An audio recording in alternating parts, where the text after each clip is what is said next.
pembunuhan wanita dalam koper di Bekasi, Jawa Barat ternyata sebentar lagi akan melangsungkan resepsi pernikahan. Lantaran terjerat hukum, acara resepsi yang rencananya digelar pada 5 Mei mendatang terpaksa dibatalkan.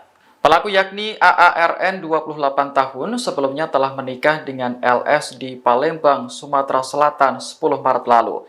Menurut kakak LS, Ali Rahman, akad nikah digelar bertepatan dengan malam ketiga meninggalnya ibu dari pengantin wanita. Saat ini LS dikabarkan mengalami syok berat dan bahkan tak mau berbicara.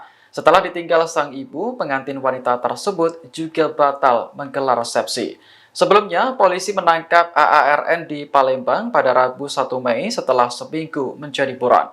Pelaku ditangkap karena membunuh rekan kerjanya, RM, di sebuah hotel kawasan Bandung, Jawa Barat. Polisi menyebut AARN sempat menyetubuhi RM serta merampas uang puluhan juta dari korban sebelum membunuh. Setelah itu, pelaku memasukkan jasad RM ke dalam koper, lalu membuangnya ke pinggir jalan di kawasan Cikarang, Bekasi.